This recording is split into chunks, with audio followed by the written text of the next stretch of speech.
Magandang araw mga kamaster. Ang pinakamalakas sa 9 Mainland. Ating subaybayan ang buhay ni Daryl Darby. Ang inyong pag-subscribe ang nagpapalakas sa ating channel. Maraming pagbabago sa mga pangalan ng karakter. Kabanata 3731. Ano? Nagulat ang puso ni Dane. Nagulat siya at blankong tumitig kay Daryl. Wala siyang masabi nang umagos sa kanyang dugo ang pagkataranta. Tinawa niya bas pangalan ng kamahalan. Daryl, masayang tumayo si Illyana mula sa kanyang trono at mabilis na lumapit sa lalaki. Tinansa niya ito bago magsalita.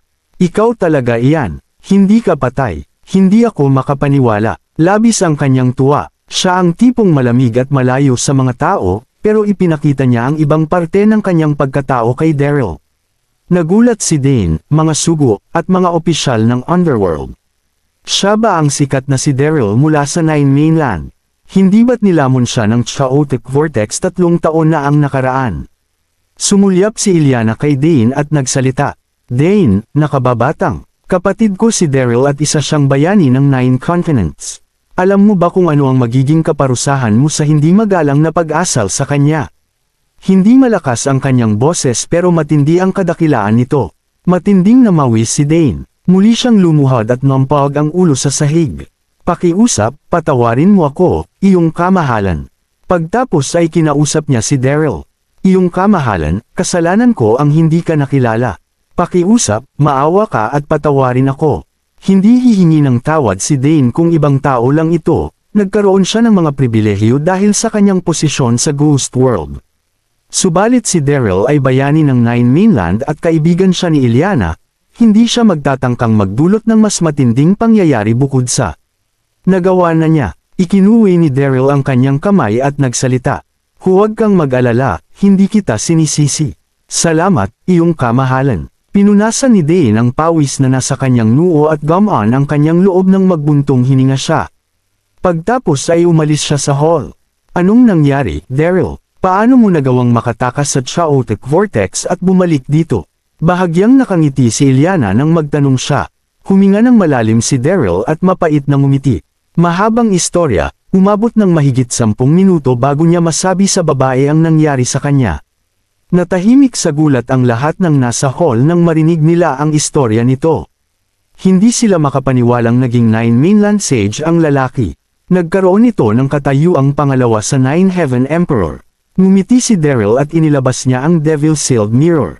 Napakasama ng Archfield Antigonus, kaya inutusan ako ng sinaunang ninuno na itago ang salamin na ito sa pinakailalim na parte ng Ghost World.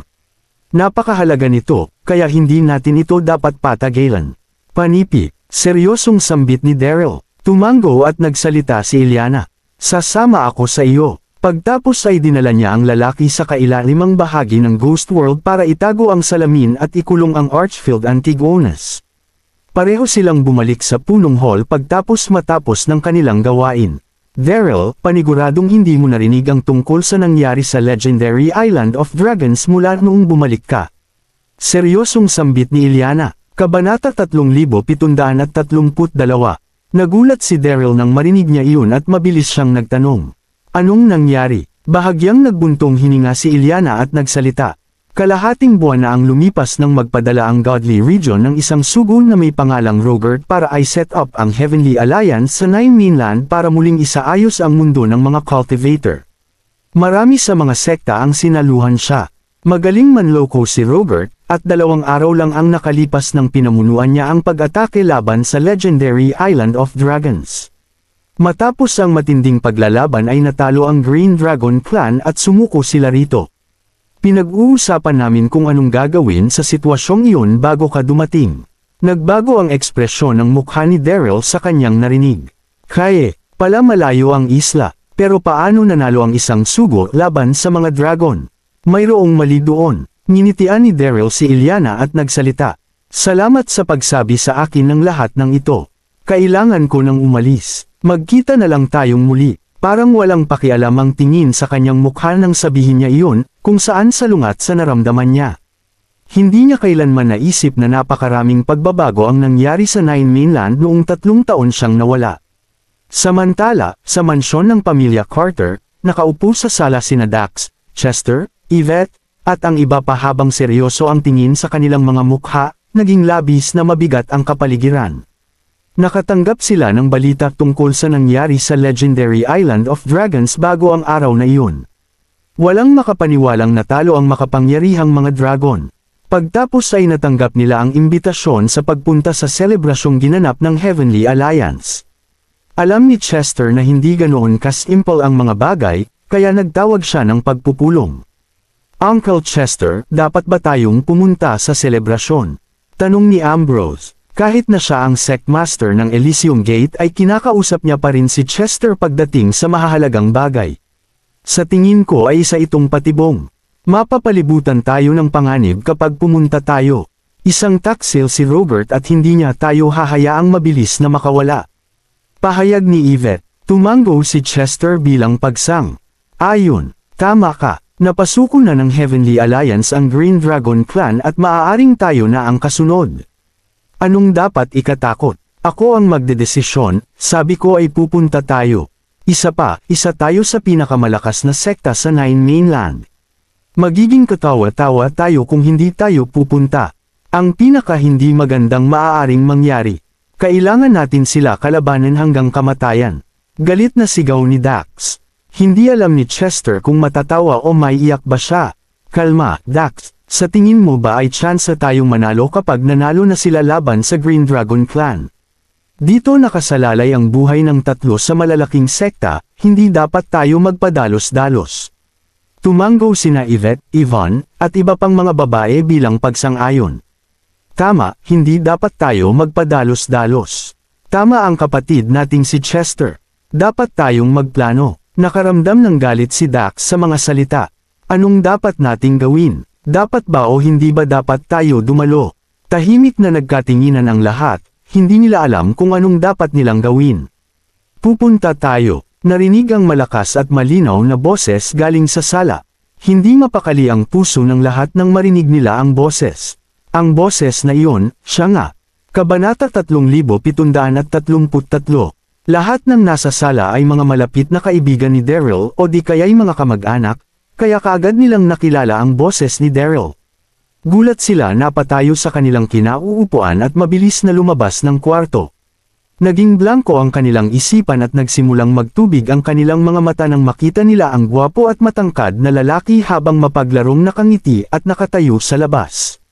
Siya ba talaga iyon? Nananaginip ba ako? Napapunas sila sa kanilang mga mata dahil hindi sila makapaniwala at muling tiningnan ang lalaki. Siya nga, si Daryl nga, buhay pa siya. Brother Chester, Dax, Yvette, Yvonne, sigaw ni Daryl nang tingnan niya isa-isa ang mga ito. Puno ng galit ang kanyang puso at nagsimulang tumulo ang kanyang mga luha. 3 taon, 3 mahahabang taon. Namiss niya ng sobra ang lahat ng nasa Nine Mainland. Hindi niya makontrol ang kanyang emosyon nang sa wakas ay muli niyang nakita ang mga ito. Daryl, naku, lagot ako. Sa wakas ay bumalik sa wisyo sina Chester at Dax nang tawagin ni Daryl ang kanilang mga pangalan. Gulat at saya ang kumulay sa kanilang mga mukha. Nilapitan ito at pinalibutan ng yakap. Ikaw nga, Daryl, natutuwa akong makita ka. Pagod na sambit ni Chester. Palagi siyang kalmado pero wala siyang masabi nang makita niya ang ligtas at payapang si Daryl. Sobrang natuwa si Dax. Sinuntok niya ang balikat ni Daryl at pabirong nagsalita. Hindi ba ako nananaginip? Bumalik ka rin wakas. Nagtayo kami ni Brother Chester ng lapida para sa iyo sa tuktok na bahagi ng Kunlun Mountain. Hi asterisk, tika. Alam mo ba kung gaano ka naming katagal iniyakan?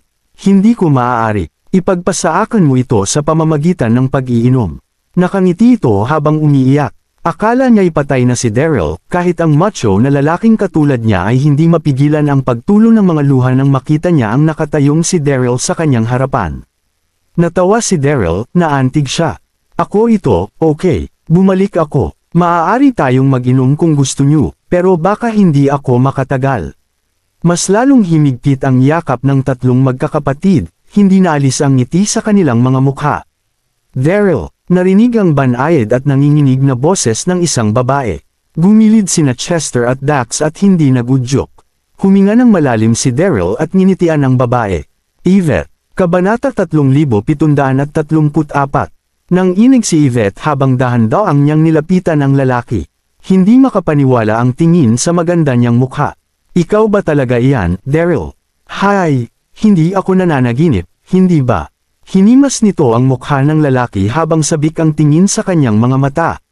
Ako ito, Yvette. Nang inig ang boses ng lalaki at hinayla niya si Yvette palapit sa kanya. Nahirapan siyang pigilan ang pagtulo ng kanyang mga luha. Paniguradong napakahirap para sa babae ang nagdaang 3 taon dahil nangayayat siya. Hindi na nakapagpigil pa si Yvette nang marinig niya ang boses nito. Tumalon siya sa mga braso ng lalaki at malakas na nagsalita habang umiiyak. Akala ko ay hindi na kita makikita pa. Na-miss kita ng sobra. 3 taon. Buong 3 taon. 2 taon siyang nanalagi sa hardin ng mga Carter. Inaalala ang mga panahong kasama niya si Daryl. Umasang kahit anong mangyari ay buhay ito saan mang lupalop ng mundo naroon ang lalaki at balang araw ay babalik ito. Subalit nang dumating ang 3 taon ay huminto siya sa pag-asa. Hanggang sa dumating ang nakaraang buwan at muling nabuhay ang kanyang pag-asa nang sabihin sa kanya ni Yuri na buhay pa si Daryl, at magmula noon ay anabangan niya ang pagdating ng araw na iyon. Naging iyak ang kanyang pagkasabik. There. Niyakap siya palapit ni Daryl, sinubukan nitong patahimikin ang guilt sa kanyang puso. Hindi na rin makapagpigil pa sina Yvonne, Shannon, Deborah, Irene, at iba pa. Lumundag sila at niyakap ang lalaki habang masayang tumulo ang kanilang mga luha nang maramdaman nila ang init ng balat nito. Tulad ni Yvette, sobra nilang namiss ang lalaki. Hindi nila mapigilan ang kanilang mga sarili nang biglang bumalik ang lalaking nasa kanilang panaginip. Buhay siya, buhay pa siya. Mas lalong humigpit ang kanilang yakap at nang inig ang kanilang mga katawan, lumabo ang kanilang paningin dahil sa luha. Sobra kitang namiss, mahal kong asawa. Alam kong buhay ka pa. Gabi-gabi kitang napapanaginipan. Daryl, Goddard ang pangalan ng anak natin. Hindi maganda ang naging pakiramdam niya sanging labis na pagkami sa kanya ng mga babaeng ito. Siya na ang pinakamaswerteng lalaki sa balat ng lupa dahil napakaraming nakakamiss sa kanya. Patawad, kasalanan ko ang lahat ng ito. Sambit ni Daryl. Pinunasan niya ang luha ng mga babae at muling pinakalma ang mga ito. Patawarin ninyo ako sa pananakit na ginawa ko. Ipinapangako kong magmula ngayon ay nandito lang ako. Di nagtagal at kumalma sila. Pagtapos ay napagtanto nilang nakatingin sa kanila ang lahat. Namumula ang mga mukha nila nang bitawan nila si Daryl mula sa pagkakayakap. Pumasok na tayo sa loob, Daryl. Dapat mong sabihin sa akin ang tungkol sa mga karanasan mo sa nagdaang 3 taon. Tama, sinabi sa amin ni Miss Yuri ang tungkol sa pagkakakulong mo sa Godly Region. Paano ka nakalabas doon? Malakas ang boses ni Dax nang magtanong siya. Kabanata 3735. Ngumiti si Daryl at pumasok sila sa loob. Umupo ang lahat at nagsimula siyang ikwento ang lahat ng nangyari sa kanya. Hindi niya isinama ang parte tungkol sa kanyang katayuan bilang Nine Heaven Sage at ang tungkol sa Archfiend Antigonus. Ayaw niyang masyadong magulat ang mga ito. Medyo natagalan ang paglapit ng lahat nang matapos ni Daryl ang kanyang istorya. Si Chester ang unang nakarecover sa pagkagulat. Maswerte ka at buhay ka pa, Daryl. Hindi ako makapaniwalang hindi ka pinarusahan ng Nine Heaven Emperor at hinayaan ka pa nitong bumalik dito. Ngumiti at nagsalita si Daryl. Dapat kong pasalamatan ang Ghost Valley Sage. Kung hindi dahil sa kanya ay nakakulong pa rin ako roon. Hindi niya masabi sa mga ito ang tungkol sa totoong nangyari sa Ghost Valley Sage dahil hindi niya binanggit ang tungkol sa pagiging Nine Heaven Sage niya. Mabuti na lang at mukhang natuwa si Chester sa kanyang sagot. Isa pa, ang Ghost Valley Sage ang pinakamahusay na tao sa buong mundo. Kaya hindi imposibleng pakawalan ng Nine Heaven Emperor alang-alang sa kapakanan nito. Siya nga pala, Daryl, sinabi mong dapat tayong dumalo sa selebrasyong ihinanda ng Heavenly Alliance. Paano mo nalaman ang tungkol doon? Nakangiting tanong ni Deborah. Tumingin sa lalaki ang lahat habang naghihintay ng sagot. Huminga ng malalim si Daryl at nagsalita. Nakakalimutan niyo na bang ang master kong si Ghost Valley Sage ay ang pinakamahusay sa divination? Alam niya ang lahat mula sa nakaraan hanggang sa hinaharap. Kaya natural lang na alam ko ang lahat ng mga nangyayari tungkol sa Nine Mainland. Kung ganoon ay dapat mong malaman na hindi basta-bastang susuko si Robert, sambit ni Dax. Inantala siya ni Daryl nang ngumiti ito.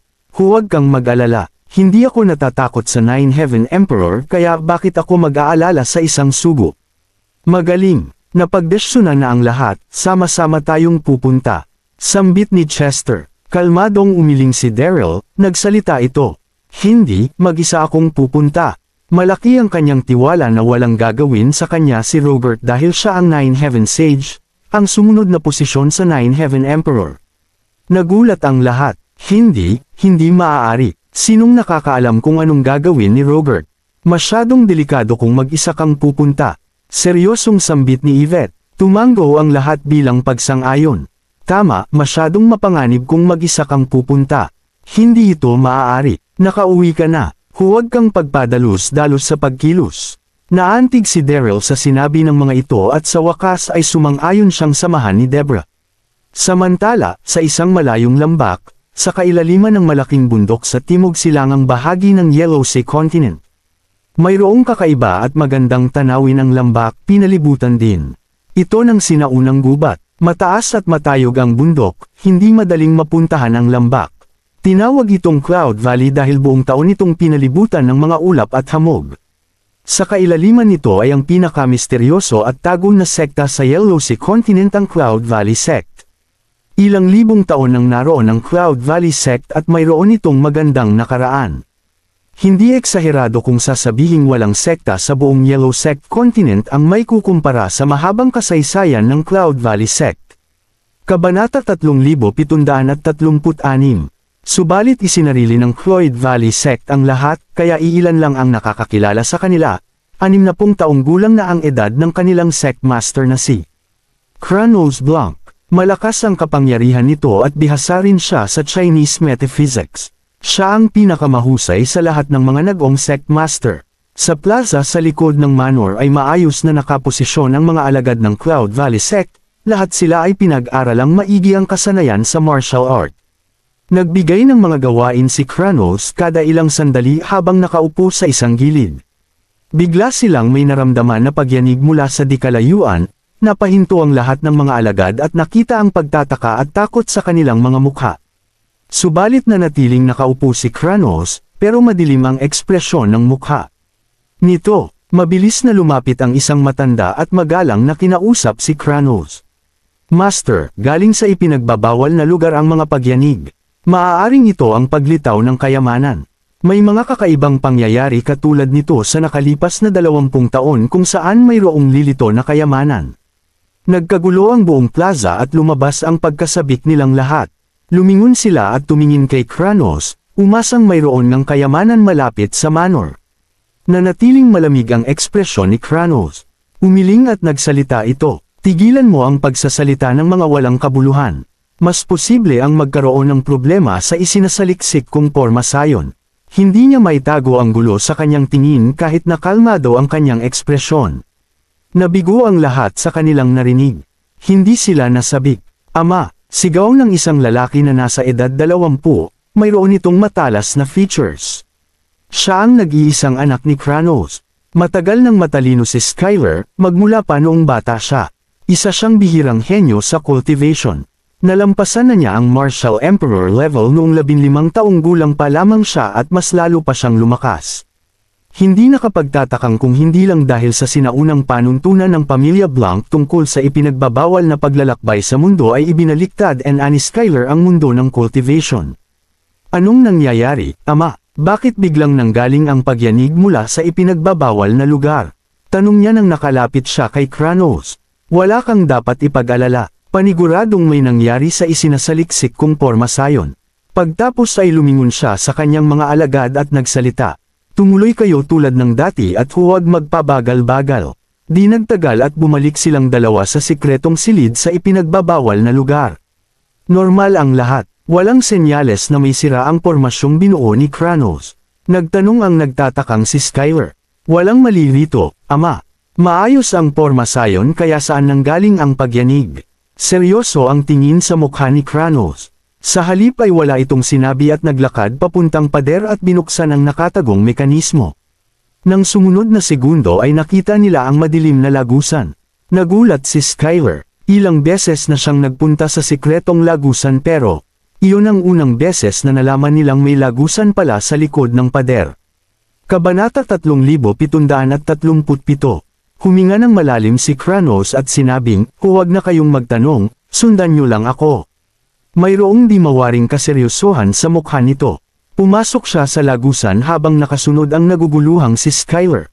Huminga ng malalim si Skyler sa gulat pagkaapak niya sa lagusan. Nakita niya ang hindi mabilang na hakbang, pero hindi niya alam kung saan iyon patungo dahil wala silang nakitang hangganan. Hindi siya masusorpresa kapag dumating sila sa gitna ng daigdig. Mas lalong lumawak ang paligid habang palayo sila ng palayo.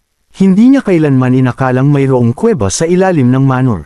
Mas lalo siyang naguluhan. Pagtapos ng sandaling paglalakad ay nakarating sila sa lagusan kung saan hinarang ito ng patong ng malakas na puwersa. Puno ito ng mga kakaiba at malalakas na agos ng puwersa. Ano iyon, Ama? Tanong ni Skyler. Isang enchanted barrier. Sagot ni Kranos. Magtatanong sana si Skyler nang bigla niyang nakita ang pagdaan ni Kranos sa enchanted barrier. Mabilis niya itong sinundan. Naramdaman niyang puno ng malakas ng puwersa ang espasyo sa ilalim pagkalampas niya sa harang. Hindi pa rin nila nararating ang dulo ng lagusan. Mas matinding gulat ang kanilang naramdaman habang pababa sila ng pababa. Sa tuwing mayroong distansya ay mayroon ring enchanted barrier, at mas lalong lumalakas ang puwersang nakapalibot sa hangin sa tuwing malalampasan nila ang harang. Pero hindi siya natakot, sa halip ay nasabik siya. Naramdaman ni Skyler ang puwersang nasa hangin sa dilim, mayroon itong hindi maipaliwanag na pagkatali, na parabang koneksyon ng dugo. Hindi niya alam kung bakit, pero nakaramdam siya na pamilyar ang enerhiyang nasa hangin, iyon na parabang iisa sila ng dugo ng enerhiyang iyon. Narating din nila ang dulo ng lagusan nang malampasan nila ang 18 na enchanted barrier.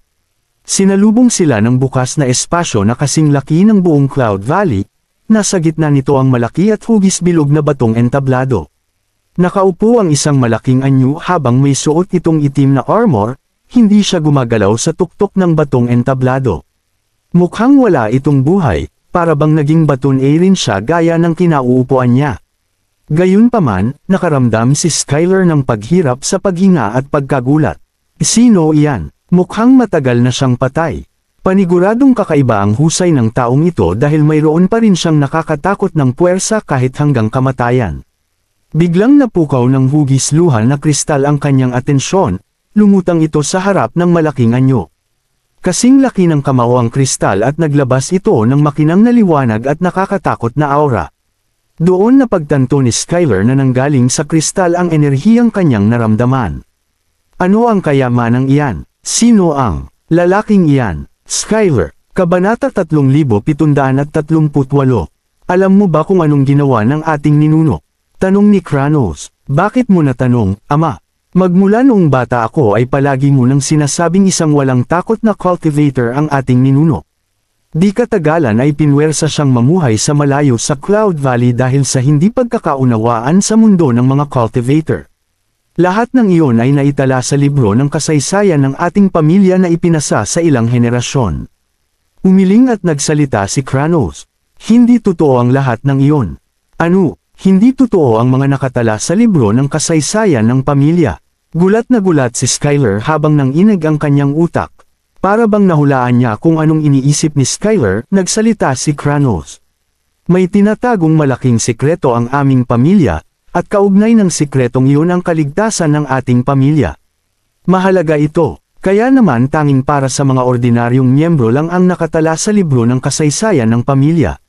Tanging ang mga pinuno lang ng pamilya ang nakakaalam ng katotohanan. Huminga ng malalim si Kranos at seryosong nagtanong. Matanda ka na, Skyler, at SIU nakasalalay ang kinabukasan ng ating pamilya.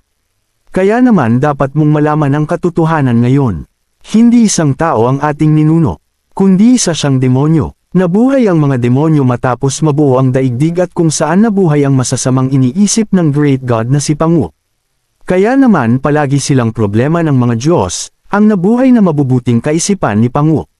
10,000 taon na ang nakalipas nang magkaroon ng matinding digmaan sa pagitan ng mga Diyos at demonyo. Natalo ang Archfiend at naglaho papuntang lugar kung saan malayo sa Nine Heavens.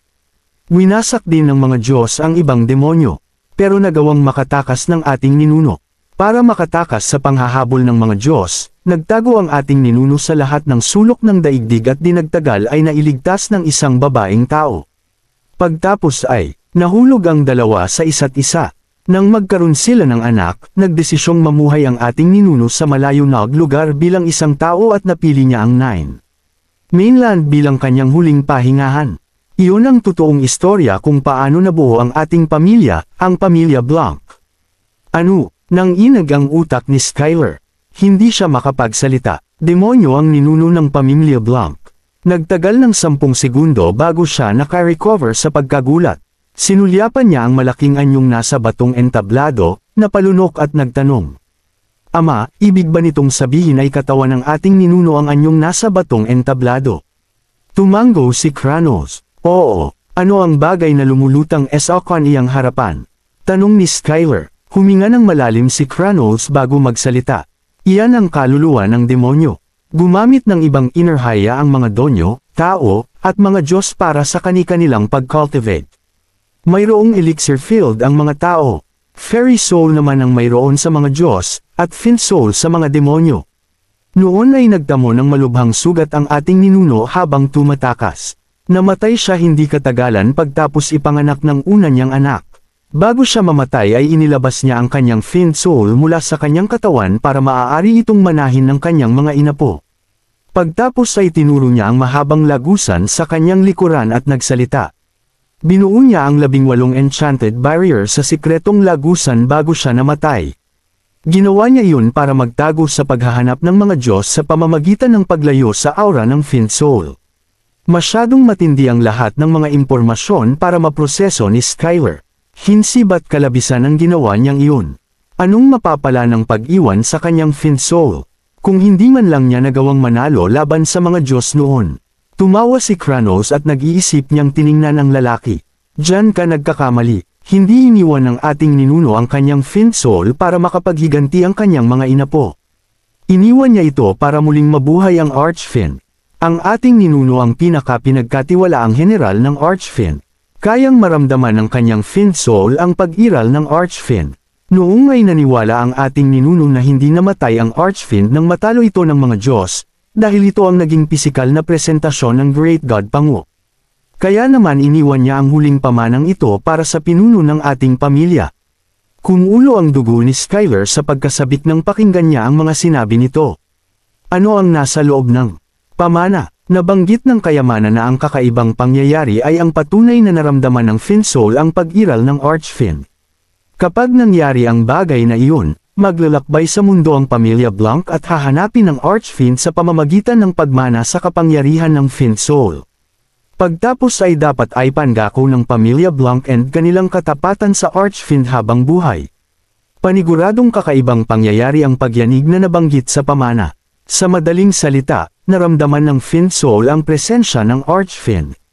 Kabanata 3739.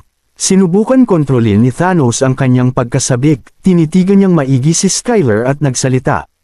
Skyler, tungkulin natin ang manahin ang fin soul ng ating ninuno at hanapin ang kanyang kamahalan, ang Archfin. Natural kang may talent, ang pinakamahusay sa iyong henerasyon, at ang aking tagapagmana. Kaya naman ipinagkakaloob ko ang misyon sa iyo. Huminga ng malalim si Skyler at nanatiling nakatayo, sandali itong walang masabi. Hindi niya mapakalma ang bagyong nasa puso niya.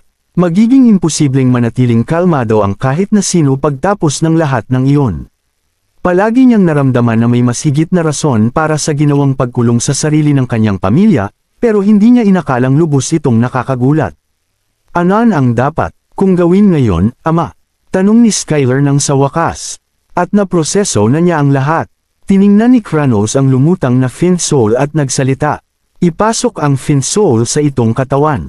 Huwag kang mag-alala, ninuno tayo ng isang demonyo, nangangahulugang iba ang ating pangangatawan kumpara sa mga ordinaryong tayo. Kaya natin ang puwersang ito. Gaano ito kalakas? Tanong ni Skyler. Natawa si Kranos sa tanong ng kanyang anak. Pati ang mga Diyos ay matatakot sa iyo kapag ipinasok mo ang kapangyarihang ito sa iyong katawan. Sige na, tumango at pinilit ni Skyler ang kumalma. Pagtapos ay lumundag siya sa batong entablado, hinablot ang Finsoul, at binuksan ang lakas mula sa elixir field para magsimulang i-proseso ang integrasyon. Kaagad na sumabog ang makinang na pulang ilaw ng Finsoul at binalot nito si Skyler. Sa parehong sandali, dali-daling nagtungo ang Finsoul sa elixir field. Tinaasan niya ang kanyang atensyon at nag-Indian sit. Nagsimula siyang humalo sa puwersa.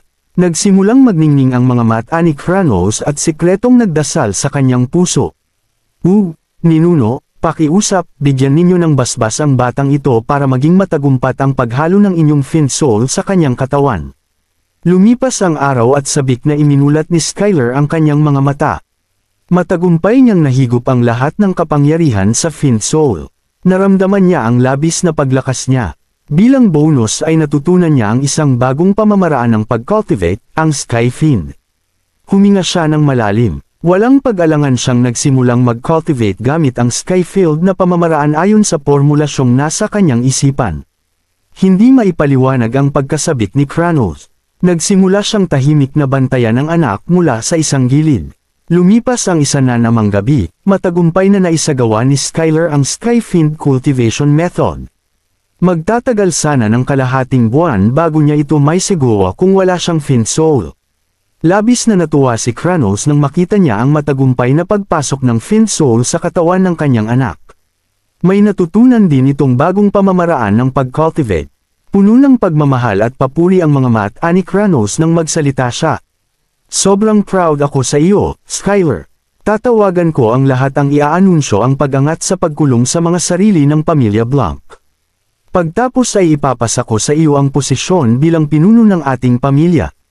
Pagtapos ay pamumunuan mo ang grupo ng mga lalaki para magtanong. Naroroonan ng Archfiend tungkol sa kinaroroonan ng lagi mong tatandaan na tayo ay mga inapo ng demonyo at dapat mo itong isikreto. Kundi ay magiging nakakapinsala ito kapag nakasagap ang Godly Region tungkol dito. Masusunod po, Ama, tunainggong sambit ni Skyler. Sandali pa silang nag-usap, pagtapos ay umalis na sila sa sikretong silid. Ipinatawag ni Kranos sa sala ang lahat ng miyembro ng pamilya Blanc. Nakangiti siyang umupo roon. Nakatayo si Skyler sa kanyang gilid, at dahil sa nakumpleto nitong pag-cultivate ay nagningning ang hindi maipaliwanag na aura sa kanya. Mukhang napakasigla niya. Kabanata 3740. Umupo sa sala ang mga nakakatanda at mga alagad. Ngumiti at nagsalita si Kranos nang naroon na ang lahat. Makinig ang lahat, mayroon akong dalawang bagay na iaanunsyo. Una, magmula ngayong araw ay maaari nang lumabas sa mundo ang lahat. Pangalawa, si Skyler na ang magiging opisyal ng Sectmaster ng Cloud Valley. Pakiusap, itodo ninyo ang pagsuporta sa kanya at sa pamilya. Naging sobrang sabik ang karamihan sa mga elite na alagad. Tama, sa wakas at makakalabas na rin tayo. Panaginip lang ang lahat ng ito, hindi ba? Mga bata at maliksi ang mga elite na alagad. Wala silang ibang hiniling kundi ang tsansang magkaroon sila ng pangalan sa mundo ng mga cultivator. Subalit dahil sa mga panuntunan ng pamilya, wala silang ibang magagawa kundi ang pigilan ng kanilang pangarap. Kaya naman naghiyawan sila sa inanunsyo, pero naguluhan ng mga nagtingin ng nakakatanda. Sa wakas, tumayo ang isa sa mga nakakatanda at kinausap si Kranos. Master, isang batas ang pamumuhay sa seklusyon sa Cloud Valley na ipinasa sa loob ng ilang libong taon. Hindi ba't hindi angkop na baliin ang batas ng ganoon na lang? Tumanggaw naman ang ibang nakakatanda bilang pagsuporta. Matatanda na ang lahat sa kanila at hindi napapanahon ang kanilang pag-iisip. Naisip nilang labag sa kanilang ninuno ang pagbali sa batas. Ngumiti at nagsalita si Kranos. Dapat lang mabali ang mga batas. Paano makikilala ang pamilya Blanc kung mananatili lang tayo rito habang buhay? Nakapagdesisyon na ako kaya maaaring hindi na kayo magsalita pa. Nagkatinginan sina Kranos at Skyler. Napagdesisyonan nilang itago ang sekreto sa kanilang angkan. Isa pa, mayroong silang importanteng misyon na dapat tapusin. Mas mainam kung kaunti lang ang nalalaman ng mga ito. At dahil hindi nagpapatinag si Kranos, nagdesisyong sumuko ang mga nakakatanda. Ikaw na ang bagong Sectmaster, Skyler. Bakit hindi mo ihatid palabas ng mundo ang ilan sa mga elite na alagad? Nakangiting sambit ni Kranos. Masusunod, Ama, tunainggong sambit ni Skyler. Alam niyang gustong ng kanyang ama ang hanapin niya ang Archfiend. Tumingin siya sa langit sa labas ng sala na puno ng mala. Bayaning pakiramdam ang kanyang puso. Nandito na ako, Nine Mainland. Maliwanag at mataas ang araw kinabukasan. Puno ng pagdiriwang ang hangin sa loob ng Heavenly Alliance. 10 taon na ang nakalipas nang matalo ni Robert ang Green Dragon Clan at ginulat ng balitang ito ang buong Nine Mainland. Ginawang Divine Dragon Clan ng Nine Mainland ang Green Dragon Clan, at hangad ng maraming cultivator ang taglay nilang kapangyarihan. Pero natalo ng Heavenly Alliance ang angkan at bumagsak. Hindi yun inaasahang pagkatalo, sapat ito para maalala sa tala ng kasaysayan. Mabilis na sumikat ang Heavenly Alliance sa buong Nine Mainland.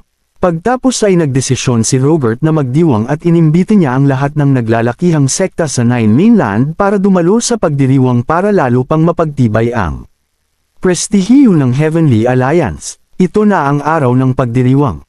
Mayroon lamang 10,000 upuan sa plaza ng Heavenly Alliance. Mayroong mga kulay pulang carpet sa mga daanan, kumuwi naman ang mga bandera dahil sa hangin. Nakakamanghang mock-ira ang senaryo. Mayroon ng ilang tao na nakaupo sa mga upuan. Mukhang itim na masa ang mga tao mula sa distansya. Galing sa iba't ibang maharlikang pamilya ang mga bisitang naroon, at mga sectmaster mula sa iba't ibang sekta.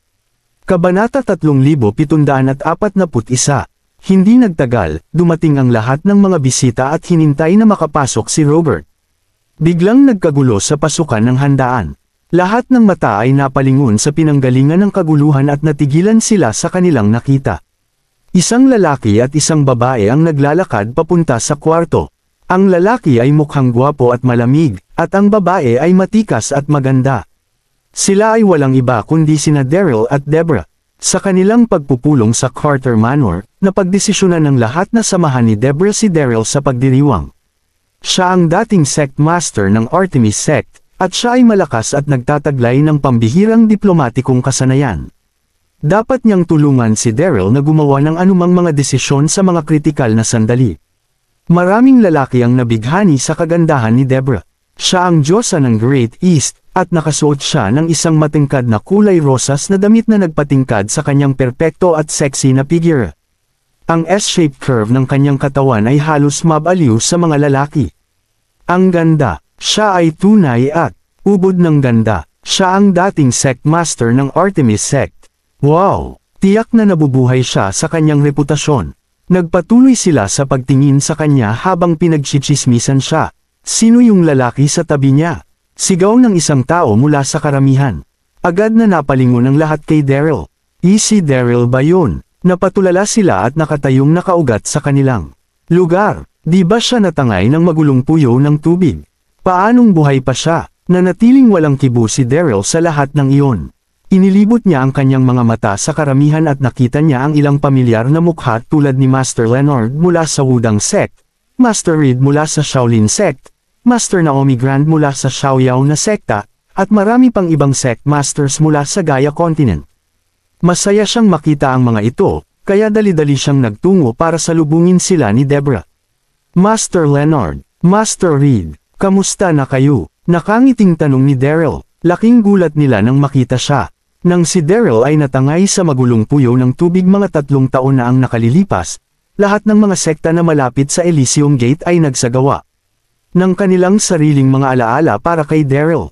Karamihan sa mga memorial na iyon ay ginanap pagkatapos magtayo sina Chester at Dax ng isang memorial na lapida sa bundok Kunlun. Akala nila ay patay na si Daryl, ngunit muli siyang tumayo sa harap nila pagkatapos ng 3 taon. Master Darby, ikaw ba talaga? Nasa sabik na tanong ni Master Leonard. Sino pa kaya to? Mukhang mabuti, matandang lalaki. Sabi ni Daryl. Tumawa si Master Leonard at same time na sinabi, hindi ko akalain na makikita kita muli. Hindi ko masasabi sa iyo kung gaano ako kasayan na makita kang ligtas at maayos. Kabanata 3742. Mula nang itatag ang Heavenly Alliance, ang mundo ng istruktura ng mga manlilinang sa siyam na pangunahing kontinente ay nasira. Ito ay tila kalmado sa ibabaw, ngunit mayroong isang rumaragasang undercurrent sa ibaba nito. Si Master Leonard ay labis na nag-aalala tungkol doon, ngunit wala siyang magagawa tungkol dito. Si Robert ay isang sugo mula sa makajos na rehiyon, na naging dahilan upang hindi siya mahawakan. Baka si Daryl lang ang taong bumasag sa deadlock na iyon. Pagkatapos ng lahat, siya ay karaniwang kinikilala bilang bayani ng Siyam na Pangunahing Kontinente. Ang Siyam na Pangunahing Kontinente ay pinagpala sa iyong pagbabalik, sabi ni Master Reed. Nagpunta rin ang ibang mga sect masters para batiin siya, magkatugma, at kaaya-aya ang kapaligiran nang biglang nagsalita ang isang discordant at sarkastikong boses, "Sok, sok, sok." Hindi ba ito ang sect master ng sikat na Elysium Gate? Nakakamangha kung paano ka pa nabubuhay. Lumingon ang lahat sa boses, nakita nila ang ilang disipulo ng Heavenly Alliance na mabilis na humarap sa kanila. Ang pinuno ay nakasuot ng magarbong malambot na baluti, at hindi nagkakamali na ang bastos. Kontrabida na mukha ay para sa iba maliban kay Kayden. Si Kayden ay isang matalinong tao. Matapos makulong ni Robert ang 8 oracle, nakuha ni Kayden ang kanyang tiwala sa kanyang hindi pangkaraniwang pambabala. Sa wakas, na-promote siya bilang tagapag-alaga ng Heavenly Alliance. Siya ang namamahala sa pagpaplano ng kapistahan ng pagdiriwang. Kumunat ang noo ni Daryl sa kanya. Kudlid, mukhang pamilyar ang lalaking iyon. Isang think Kayden ang tawag niya. Hindi ba siya ang sect master ng isang maliit na sekta?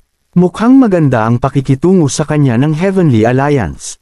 Pumasok si Kayden sa kwarto at pinalaki si Daryl. "Hoy, ikaw talaga Master Darby." Pagkatapos ay tinutuya niya ang kanyang bibig at sinabing, "Oops, nakalimutan kong hindi ka na pala sect master ng Elysium Gate." Maligayang pagbabalik, Daryl, pero huwag mong isipin na nakabalik ka sa parehong Siyam na Pangunahing Kontinente bilang 3 taon. Ang buong Siyam na Pangunahing Kontinente ay nasa jurisdiction na ngayon ng Heavenly Alliance, kaya dapat mong alisin ang iyong mga nakaraang kaluwalhatian at itago ang iyong ulo. Natuwa si Kayden. Naalala niya kung paano siya pinigilan ng Elysium Gate noong nakaraan dahil sa mga Kaiya. Hiyang ginawa niya sa mundo ng mga cultivator. Gayunpaman, sa kanyang bagong posisyon, hindi niya kailangang matakot sa dating bayani ng Siyam na Pangunahing Kontinente. Naisip niyang dapat niyang kunin ang pagkakataong iyon para ipahiya siya sa publiko. Alam niyang napakalakas ni Daryl, pero nasa teritoryo sila ni Kayden, kung tutuusin. Kaya naman, sigurado siyang walang maglalakas loob na gawin sa kanya si Daryl. "Guardian Kayden, bantayan mo ang tono mo habang kausap si Daryl. Oo, baka mapilayan ka niya kapag galit ka sa kanya." Ang mga lalaki sa paligid ni Kayden at ang iba pang mga sekta na hindi maganda ang pakikitungo sa Elysium Gate ay nagsimulang kutsain si Daryl. Hindi sila pinansin ni Daryl. Si Kayden ay walang iba kundi isang taksil na payaso. Ang pag-aaway sa kanya ay magpapabagsak lamang kay Daryl. Gayunpaman, hindi ganoon din ang naramdaman ni Deborah. "Guardian Kayden, pumunta kaming mag-asawa sa handaan bilang mga kinatawan ng Elysium Gate, Flower Mountain, at Eternal Life Pala Sect. Dapat kang mahiya sa iyong sarili dahil sa pagsasalita ng ganyan sa iyong mga bisita." Namula ang mukha ni Kayden sa kahihiyan, at saglit siyang nawalan ng sasabihin. "Deborah, huwag mo siyang pansinin. Hindi natin kailangang sayangin ang hininga natin sa mga katulad niya. Tsaka kakagatin mo ba ng aso kung nakagat ka nito?" sabi ni Daryl sa mahinang boses. Tumawa si Deborah, at ang kanyang mukha ay namumulaklak ng maganda, na nabighani sa lahat ng mga lalaki sa paligid niya. Kabanata 3743.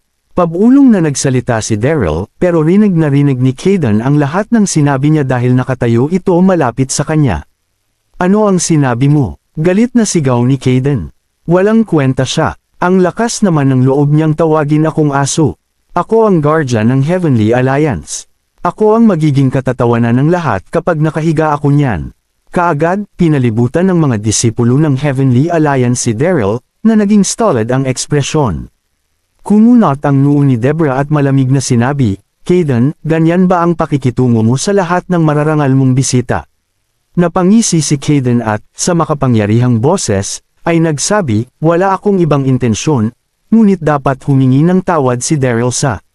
Sinabi niya ngayon. Malungkot ang kanyang mukha, ngunit may katusuhan na kumikislap sa kanyang mga mata. Makikilala siya sa buong Nine Mainland bilang ang taong nagpapatawad kay Daryl, ang bayani. Gusto niyang makita kung paano magugustuhan ni Daryl iyon. Humingi ng tawad. Kumunot ang noo ni Debra, mas kilala niya ang mapagmataas na personalidad ng kanyang asawa. Walang paraan na humingi siya ng tawad kay Kayden. Bakit ako hihingi ng tawad? Nagsasabi lang ako ng totoo, nakangiting sabi ni Daryl habang nakatingin kay Kayden. Pagkatapos, inilibot niya ang kanyang tingin sa paligid at, sa malakas na boses, sinabi, gusto kong timbangin ito ng lahat. Kakausap ko lang ang asawa ko kanina. Tinanong ko siya kung kakagatin niya ang isang aso kapag nakagat siya nito. Iyon ay isang pribadong pag-uusap. Naming dalawa, pero naisip ni Kayden na siya ang kausap ko. Hindi ba't nakakalito ang lahat ng iyon? Nagsimulang tumawa ang lahat, at ang ilan sa kanila ay ngumisi pa kay Kayden. Namula ang mukha niya, at halos sumabog siya sa galit. Ang lakas ng loob ni Daryl na pahiyain siya sa harap ng maraming tao ng ganun. Dahil sa galit, hinugot ni Kayden ang kanyang espada. Pinandilatan niya ng mata si Daryl at sinabing parang wala kang balak na iwan ang lugar na ito sa isang piraso. Isang malakas na aura ang sumabog mula sa katawan ni Kayden at naging tensyonado ang kapaligiran. Sinubukan ni Master Leonard at Master Reed na bawasan ang tensyon. Guardian Kayden, banibiro ka lang ni Master Darby. Hindi mo na siya kailangang seryosohin. Oo, sama-sama nating i-enjoy ang pagdiriwang na ito. Naging masungit ang mukha ni Kayden. Manahimik kayong lahat. Iyon ay sa pagitan niya at sa akin. Ang susunod na magsasalita ay ituturing na kalaban ng Heavenly Alliance. Daryl, pagbabayaran ko siya sa pagpapahiya niya sa akin sa publiko. Siguro ang mga sekta na hindi sumali sa alyansa ay mabigla sa pagpapasakop kapag nakita nila kung paano ko siya pinabagsak. Si Master Leonard at Master Reed ay bumantong hininga sa loob at sumuko sa pagsisikap na pakalmayan siya. Hindi sila natatakot sa kanya kundi sa makalangit na alyansa. Yung ibang tao nakatingin sa kanila na parang nanunood ng drama. Walang lumapit para tulungan si Daryl, dahil hindi sila tanga para masaktan ng Heavenly Alliance. Malamig na ngumiti si Kayden. Tingin mo ba, kaya mong ibagsak ang Heavenly Alliance ng mag-isa? Anong gagawin natin, Daryl? Gulat na bulong ni Debra. Sinaman niya ng tingin si Kayden. Pinakulay ng galit ang kanyang magandang mukha, kinaiinisan niya ito dahil sa ginawa niyang gulo para kay Daryl. Kabanata 3744. Hindi nag-alala si Debra kay Kayden. Nag-aalala siya dahil nasa Heavenly Alliance sila, kaya mas naging maingat siya. Magiging kapahamakan kung magkaroon ng away sa pagitan nila. Nakaranidam ng pagkataranta, ngumiti si Daryl at sinabing, huwag kang mag-alala. Magiging okay din. Ang lahat, wala na siyang sinabi pa. Alam niyang hindi niya sasabihin yun kung wala siyang plano. Nawalan ng pasensya si Kayden nang makita niyang patuloy na kumikilos si Daryl ng napakasaya. Bibigyan kita ng isa pang pagkakataon, Daryl. Lumuhad ka at humingi ng tawad sa akin ngayon, at ilalagay ko ang lahat sa likod natin, malamig niyang sabi. Humalaklak si Daryl at magsasalita na sana nang makuha ang atensyon niya ng isang gwapong lalaki na naglalakad papunta sa kanila. Ang lalaki ay nakasuot ng puting damit, at ang kanyang matikas na kilos ay nagmistulang pambihira, gayon din ang malalim na aura na nakapaligid sa kanya. Si Skylar Blanche ay lumitaw sa eksena. Siguradong maharlika ang Heavenly Alliance. Pinalaki ni Skylar si Kayden. At sinabing, tinatawag mo ang iyong sarili na pinakamataas na alyansa sa buong siyam na pangunahing kontinente, ngunit ginagamit mo pa rin ang kapangyarihan nito para mangapi ang iba. Hindi ka ba natatakot na masira ang reputasyon ng Heavenly Alliance? Palihim niyang sinulyapan si Debra. Pagkatapos niyang maging isang sect master noong nakaraang araw, pumili siya ng isang dosenang o higit pang mga elit na disipulo at nagsimula sa isang paglalakbay upang maghanap ng mga pahiwatig tungkol sa kinaroroonan ng Archfiend. Kalahating araw na ang nakalipas, nalaman niya na ang Heavenly Alliance ay nagsasagawa ng isang piging sa pagdiriwang, at lahat ng mga sekta sa buong siyam na pangunahing kontinente ay naroroon. Siya at ang kanyang mga tauhan ay pumunta sa Heavenly Alliance ng walang pag-aalinlangan. Ang kanyang orihinal na layunin ay upang maingat na imbestigahan ang kinaroroonan ng Archfiend sa sandaling dumating sila sa piging. Gayunpaman, nagbago ang kanyang mga plano nang makita niyang nanggugulo si Kayden para kay Daryl. Siyempre, hindi si Daryl ang pinagtatanggol niya kundi si Debra. Hindi pa sila nagkikita, ngunit ang kanyang kagandahan ay nabighani sa kanya ng labis na bago niya ito nalaman, nagsalita na siya sa pag-asang makakagawa ito ng isang nais na impresyon sa kanya. Sa isang iglap, lahat ng mata ay napunta kay Skyler. Sino siya? Hindi ko alam. Hindi ko pa siya nakita. Pero aaminin ko, napakahusay niyang dalhin ang sarili niya. Oo, hindi ko alam na may ganito pala sa siyam na pangunahing kontinente. Maging si Daryl ay natulala. Nilingan niya si Deborah at tinanong, kaibigan mo ba siya? Umiling si Deborah bilang tugon. Sino ka ba? Bakit ang pakitang tao mo? Galit na sigaw ni Caden. Nanatiling kalmado si Skyler sa harap ng galit ni Caden. Ngumiti siya at sinabi, ang pangalan ko ay Skyler Blanc, ang sektmaster ng sektang Cloud Valley. Ang aking sekta ay nanirahan sa mapayapang pag-iisa sa Cloud Valley sa loob ng libu-libong taon at kahapon lang natapos ang aming pag-iisa. Bumungad sa mukha ng lahat ang pagkakaunawaan. Ipinaliwanag nito kung bakit walang nakakita sa kanya noon. Sumimangot si Caden at malamig na sinabi, hayaan mong bigyan kita ng ilang payo, bata, pwede bang huwag kang makialam sa gawain ng iba.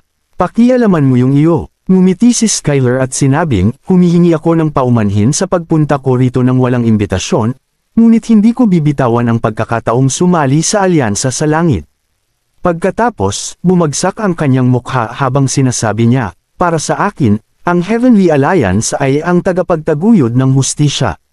Kaya, isipin ng mabuti ang aking pagkabigo nang makitang binubuli ng isa sa kanilang mga miyembro ang kanilang mga bisita. Heavenly Alliance sa isang mataas na pedestal.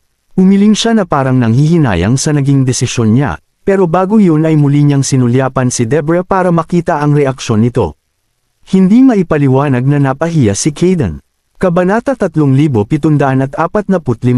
Nagsimulang magbulungan ang karamihan. Gumagawa si Skyler ng maayos na argumento. Siya, hinaan mo ang boses mo. Huwag mong kalimutan na nasa Heavenly Alliance tayo. T** ng ina. Hindi alam ni Caden kung ano ang dapat niyang gawin noon. Ang pagdiriwang na piging ay sinadya upang maging isang diskarte sa pagpigil. Inaasahan nila na ang mga hindi sumali sa Heavenly Alliance ay sumali sa kanilang sariling inisyatiba.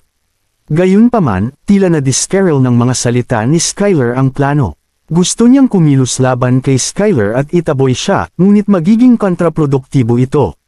Lahat kasi, nakatingin sa kanya, naghihintay ng susunod niyang gagawin. Nakahinga ng maluwag si Daryl at sinulyapan si Skyler. Ayos siya. Sa wakas, pinilit na ngumiti si Caden at sinabing, mukhang may hindi pagkakaunawaan, Master Blanc. Kung ano man ang nangyari dito ay sa pagitan namin ni Daryl. Wala itong kinalaman sa Heavenly Alliance. Pagkatapos ay pinandilatan niya si Daryl at sinabing, dapat mong pasalamatan si Master Blanc sa pagtanggal sa iyo sa pagkakataong ito. 11. Pagkatapos, umalis siya kasama ang iba pang mga disipulo ng Heavenly Alliance. Wala siyang pagpipilian kundi ang maghintay para sa kanyang oras dahil ang Cloud Valley Sect ay tiyak na uri ng organisasyon na gusto ng Heavenly Alliance sa kanilang panig. Humalaklak si Daryl at nagkunwaring hindi niya narinig ang sinabi ni Caden. Nakahinga ng maluwag si Deborah at ngumiti kay Caden. Salamat, Master Blanc, sa pagtulong sa amin. Hindi siya komportable sa paraan ng pagtitig nito sa kanya. Parang hinuhubaran siya ng kanyang mga mata. Anuman ang mangyari, nararapat siyang pasalamatan sa pagtulong sa kanila. You're welcome. Ginagawa ko lang ang tama, nakangiting sabi ni Skyler. Pagkatapos, naglakad ito palapit sa kanya at inilahad ang kanyang mga kamay. Kung hindi ako nagkakamali, ikaw ang maalamat na Diyosa ng dakilang silangan, Miss Deborah Gable, tama ba? Skyler Blanc ang pangalan ko, at kakasali ko lang sa mundo ng mga manliliinang kahapon. Inaasahan kong makatrabaho ka sa hinaharap. Sa malapitan, mas maganda pa siya sa inaakala niya. Nagagalak akong makilala ka, nakangiting sabi ni Deborah habang nakikipagkamay sa kanya. Pagkatapos, matikas siyang tumayo sa tabi ni Daryl. Sinigurado niyang magalang siya kay Skyler kahit hindi niya matiis ang paraan ng paglibot ng mga mata nito sa katawan niya. Ito nga pala ang aswa ko, si Daryl. Siya ang dating sect master ng Elysium Gate. Sabi niya habang hawak ang braso ni Daryl na may masayang mukha. Sinisikap niyang ipaalam sa kanya na siya ay kinuha upang makuha niya ang pahiwatig. Ang mga sulok ng labi ni Skyler ay pumulupot pataas. Sinulyapan niya si Daryl ng casual at sinabing, ang dating sectmaster ng Elysium Gate. Ibig sabihin, wala siyang kwenta ngayon. Patawarin mo ako sa pagiging ignorante ko, pero wala akong narinig tungkol sa kanya dati. Bumagsak ang mukha niya, at sayang ang isang dilag na tulad mo ay taken pa. Hindi niya sinubukang itago ang pang-aalipusta kay Daryl habang sinasabi niya iyon. Kung tutusin, nagsalita lang siya dahil gusto niyang makuha ang puso ni Debra. Namumula siya sa galit nang makita ang pangarap na babae na masayang ikinasal sa ibang lalaki. Sa ilalim ng mga sitwasyong iyon, hindi nakakagulat na si Skyler ay hindi talaga nagkaroon ng paborebleng pagtingin kay Daryl. Hindi nasisiyahan si Debra, ngunit wala siyang magawa. Napakaraming tao ang nakatingin sa bawat kilos nila. Kabanata 3746. Parang walang pakialam si Daryl. Hinawakan niya ang kamay ni Debra at sinabing, "Tara na. Magsisimula na ang piging. Maghanap tayo ng mauupuan." Naglakad sina Daryl at Debra kung saan nakaupo ang mga dumalo sa World Universe Continent at nakakita ng dalawang bakanteng upuan. 3 taon nang wala si Daryl, kaya naantig siya nang makitang muli ang iba't ibang sekta sa siyam na pangunahing kontinente. Sa sumunod na segundo, tumingin si Daryl sa paligid, at natigilan siya. Nandito rin ba siya? Isang payat na figure ang tahimik na nakaupo, sa hindi kalayuan, kung saan nakaupo ang mga tao mula sa South Cloud World. Isang dosenang maharlikang gwardya ang sumabay sa kanya. Nakasuot siya ng mahabang gintong damit na nagpatingkad sa kanyang kaakit-akit na figure. Ang kanyang Kat-Anji tanging figure at marangal na aura ay pambihira. Bukod pa riyan, nakakatakot ang hitsura niya, kaya walang nang ahas na tretuhin siya ng walang respeto. Siya si Quincy, ang reyna ng South Cloud World. Lalong naging sexy si Quincy matapos siyang hindi makita ni Daryl sa loob ng ilang taon. Sa pagkakataong iyon, nakita rin ni Quincy si Daryl, at bigla siyang nanginig. Buhay si Daryl. Makalipas ang ilang segundo, kumalma si Quincy. Ang kanyang maselang mukha ay bumalik sa kanyang karaniwang hindi kanais-nais na ekspresyon. Sa nakalipas na 3 taon, nagpadala si Quincy ng mga tao sa Pamilya Carter ng higit sa isang beses upang ibalik si Shannon sa South Cloud World, ngunit palagi silang nabigo. Ang kapatid ni Quincy, si Shannon, at Daryl ay nagkaroon ng relasyon na kalaunan ay humantong sa pagsilang ng isang bata. Iyon ay nagpahiya sa South Cloud World Royals. Gustong turuan ni Quincy si Daryl ng magandang leksyon, ngunit nagpa siya siyang magpigil dahil nasa conference feast sila ng Heavenly Alliance. Huminga ng malalim si Daryl nang maramdaman niya ang puot sa mga mata ni Quincy. Pakiramdam niya ay wala rin siyang magawa. Pagkatapos ng mahabang panahon, galit na galit pa rin si Quincy sa akin. Habang si Daryl ay bumubulong sa sarili, nakita niyang naghiyawan ang mga manunood, at hindi nagtagal, dahan-daang lumabas si Robert sa bulwagan na napapalibutan ng isang dosenang miyembro ng Heavenly Alliance. Si Robert, na nakasuot ng itim at gintong damit, ay may ngiti sa kanyang mukha. Isang aura na hindi maaaring maliitin ng isang tao ang kumalat sa buong katawan niya. Kami ay nalulugod na makilala ang banal na Panginoon. Ang lahat ng tao sa Heavenly Alliance ay sabay-sabay na sumigaw, na nagdulot ng nakakabasag ng lupa na ingay. Binati rin ng iba pang mga tao mula sa ibang mga sekta si Robert. Alliance Master, kumusta ka na? Ang tagal ko na siyang hindi nakikita. Dapat kong sabihin na mas maganda siya kaysa dati.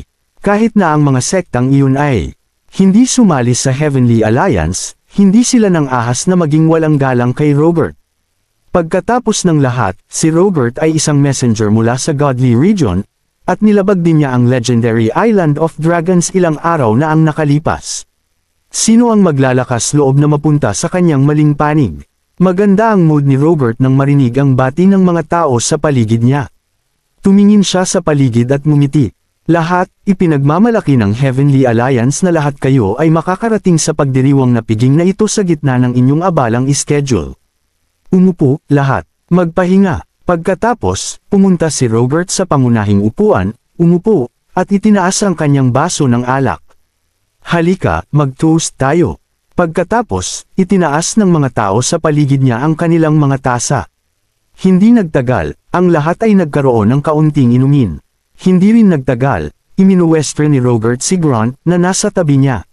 Lumabas si Grunt at sumigaw, lahat, dapat ay nakatanggap na kayo ng balita na ang angka ng Green Dragon na nagtatago sa legendary Island of Dragons ay nasakop na ng Heavenly Alliance. Mula noon ay sumuko na sila sa Divine Lord. Kabanata 3747.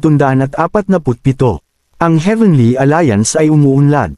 Sa lalong madaling panahon, magagawa nating pag-isahin ang mundo ng mga magsasaka sa siyam na pangunahing kontinente. Sa ganitong mga kalagayan, umaasa ako na kayong lahat ay hindi magtagal. Ang kasalukuyang mundo ng mga cultivator sa siyam na pangunahing kontinente ay katumbas ng mundo ng mga cultivator sa Heavenly Alliance. Sa makatuwid, ang pagsasama-sama ng lahat sa Heavenly Alliance ay ang tanging pagpipilian para sa inyong lahat. Malakas ang boses ni Grunt, kumalat ang kanyang mga salita sa lahat ng audience. Matapos makinig sa Grunt, lahat ng mga pangunahing sekta ay nagpalitan ng hindi mapakali na mga tingin. Nakaramdam sila ng matinding pressure sa kanilang mga balikat. Ang Heavenly Alliance ay naging napakabilis. Kung ang isang sekta ay nagpasya na hindi sumali sa Heavenly Sect, ang kanilang kinabukasan sa mundo ng mga cultivator ay magiging madilim. Gayunpaman, napunit sila. Ayaw nilang sumali sa Heavenly Alliance. Ang lahat ng mga sekta ay may kasaysayan ng libu-libong taon. Paano nila haharapin ang kanilang mga ninuno kung sila ay sumali sa Heavenly Alliance? Tahimik na umupo si Daryl na parang walang kinalaman sa kanya ang pangyayari. Wala siyang pakialam sa Heavenly Alliance na sumanib sa ibang mga sekta. Si Shandy at Jule lang ang gusto niyang makita. Nagpasya si Daryl na kausapin si Robert nang matapos ang handaan.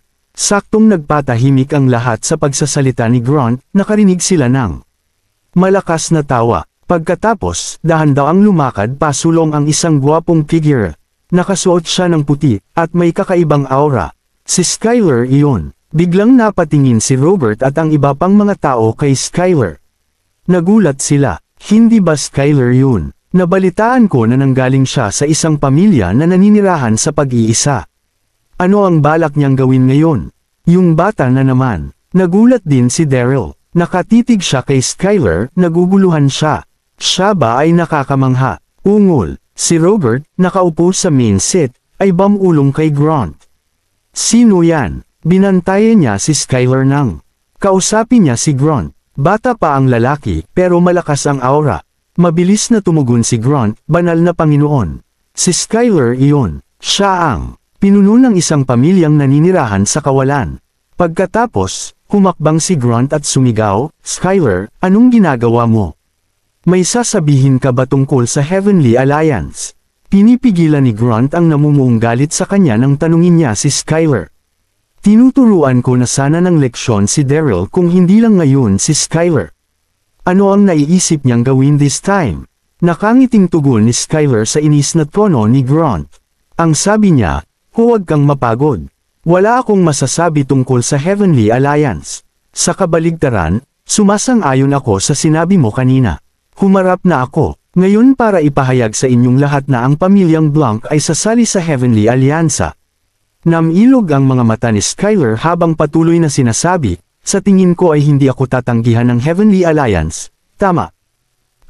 Saglit na natigilan si Grunt matapos makinig kay Skyler. Tapos, pinilit niyang ngumiti. Ikaw ay isang matalinong tao, sa katunayan. Paano namin tatanggihan iyon? Napangiti si Robert. Siya ay nasa isang masayang kalooban. Kabanata 3748. Haha, mukhang malaking tagumpay ang selebrasyon. Nagpahiwatig na si Skyler na sasali siya sa Heavenly Alliance. Sa pangunguna niya, siguradong sasali ang ibang mga sekta maya-maya. Pero, nang makaramdam ng saya si Robert, nagbago ang tono ni Skyler. Sabi niya, bago ako sumali sa Heavenly Alliance, may ilang bagay na gusto kong itanong sa Alliance Master. Natigilan si Grunt. Pagkatapos, inihilig niya ang kanyang ulo para tingnan si Robert. Parehong nagulat si Robert. Tapos, ngumiti siya at sinabing, sabihin mo lang ng malakas kung may iniisip ka. Humakbang si Skyler at hinawakan ang tingin ni Robert. Sa pagkakaalam ko, ang Heavenly Alliance ay nabuo sa pamamagitan ng pagsasanib ng iba't ibang sekta sa sasyam na pangunahing kontinente sa mundo ng mga manlilinang. Ang Alliance Master ay dapat na isang taong may kakayahan. Gayunpaman, Kinuha mo ang posisyon dahil ikaw ay isang sugo mula sa makadiyos na rehiyon, tama. Hindi malakas ang boses ni Skyler pero parang agresibo siya. Nagdilim ang mukha ni Robert. Anong ibig mong sabihin? Nakaramdam siya ng galit. Maaaring mukhang interesado si Skyler na sumali sa Heavenly Alliance, ngunit naroon siya upang humanap ng mali sa kanila. Galit na galit si Grant. Pinandilatan niya si Skyler at sumigaw, ang Divine Lord ay makapangyarihan at walang kapantay. May mas hihigit pa ba sa kanya sa siyam na pangunahing kontinente? Paano kung itinalaga ng Divine Lord ang kanyang sarili bilang Alliance Master? Kasabay nito, ang mga tao mula sa iba pang mga sekta ay nagbulungan at masigasig na pinag-uusapan ang nangyari. Ano ang nangyayari? Anong ginagawa ni Skyler? Tingnan natin kung ano ang gagawin niya. Diretso ang mukha ni Skyler kahit na mainit ang usapan ng mga tao sa paligid niya. Sa sumunod na segundo, umiling si Skyler kay Grant at sinabing, Guardian, mali ang sinabi mo. Kahit na napakalakas at may kakayahan ng Alliance Master, maraming mga bagong talento sa siyam na pangunahing kontinente. Sigurado akong hindi ito mangyayari, mahirap makahanap ng mas magaling sa kanya. Talaga, galit na galit si Grant kaya napatawa siya. Tapos, tumingin siya sa paligid. Bueno, maaari ko bang malaman kung sino sa tingin mo ang mas mahusay kaysa sa banal na Panginoon? Ngumiti ng mahina si Skyler. Huwag ka nang tumingin pa. Hindi ako masyadong talentado, ngunit ang aking kakayahan ay bahagyang mas mahusay kaysa sa Alliance Master. Kung hindi ka naniniwala sa akin, bakit hindi ka mag-set up ng isang yugto ng labanan para sa akin at sa Alliance Master upang makipagkumpetensya sa isa't isa? Mukhang confident si Skyler nang magsalita siya. Kung tutusin, medyo mayabang siya. Si Skyler ay walang interes sa paghahangad ng kapangyarihan. Ginawa niya yun para makakolekta siya ng mga balita tungkol kay Archfiend Antigonus. Pagkatapos ng lahat, ang Heavenly Alliance ay makapangyarihan, at ang mga disipulo nito ay nasa buong siyam na pangunahing kontinente. Kung siya ay naging Alliance Master, siya ay nasa isang mas mahusay na posisyon upang makakuha ng balita tungkol sa Archfiend Antigonus. Malaki ang tiwala ni Skyler sa paligsahan laban kay Robert. Sa kanyang halimaw na kaluluwa, ang lakas ni Skyler ay umabot sa antas na hindi maiisip ng mga ordinaryong tao. Kumpiyansa siya na kaya niyang talunin si Robert kahit na ang huli ay nanggaling sa Godly Region. Ano? Nagkagulo ang mga manunood matapos nilang marinig ang sinabi ni Skyler. Anong sabi niya? Sabi niya gusto niyang makipag-compete kay Robert.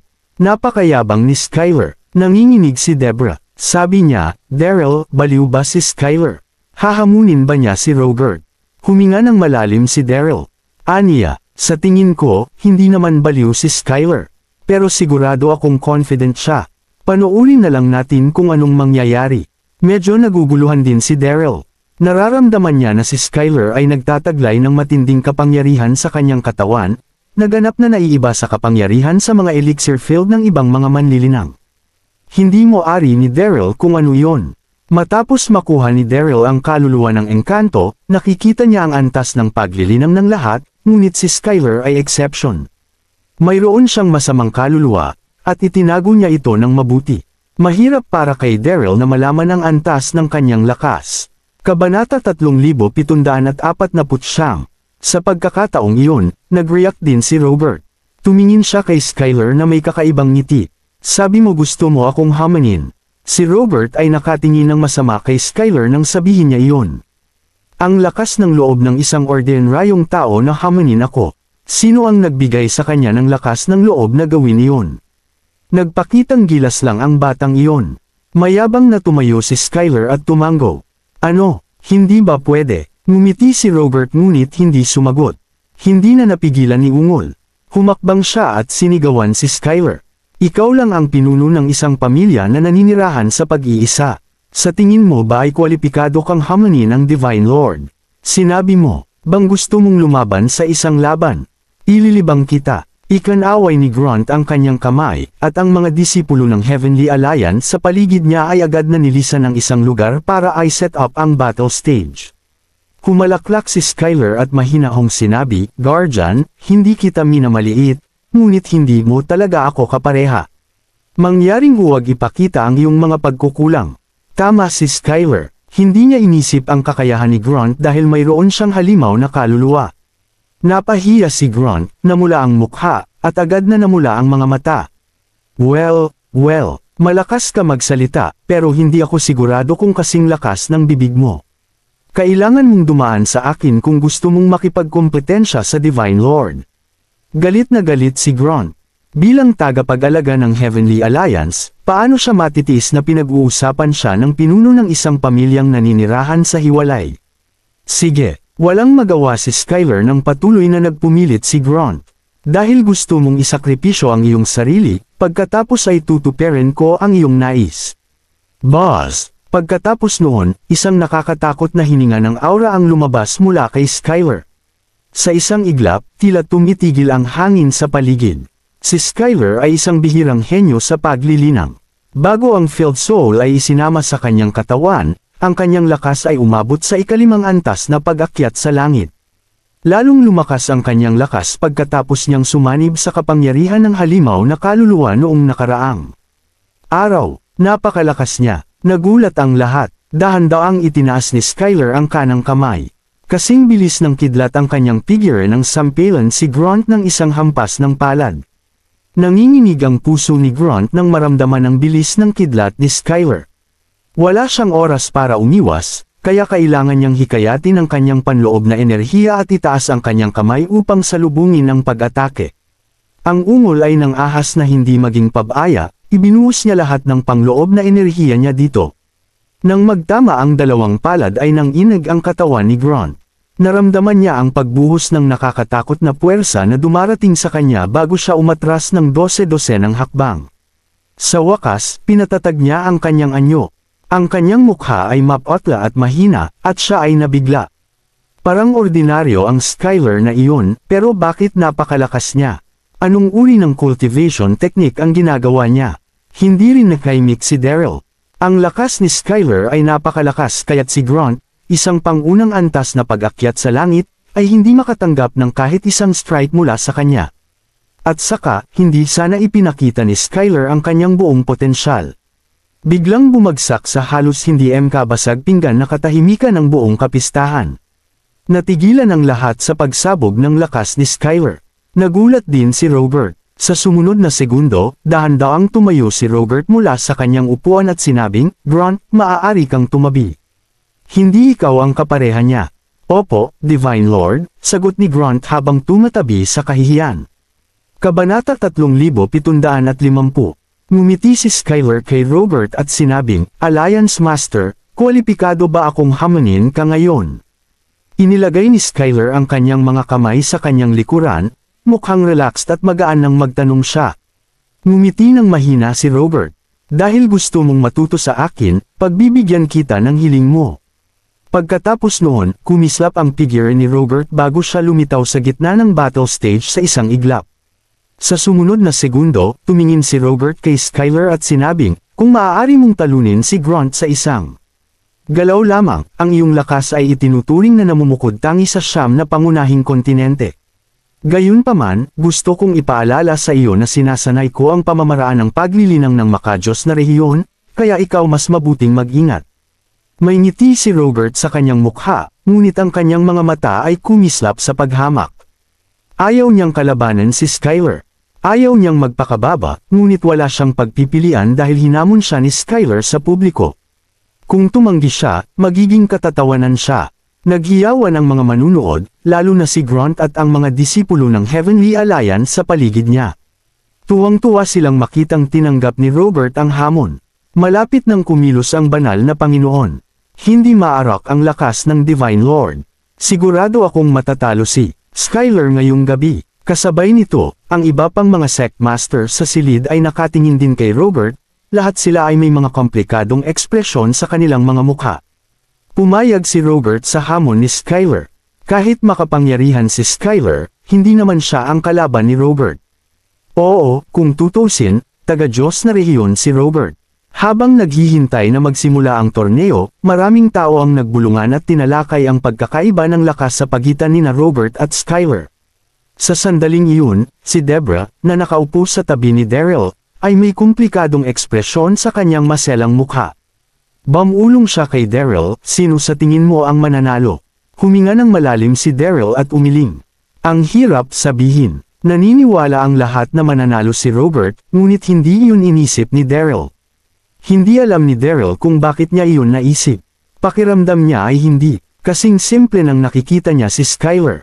Sa yugto ng labanan, tahimik na nakatayo si Robert na walang kaunting pagbabago sa kanyang ekspresyon.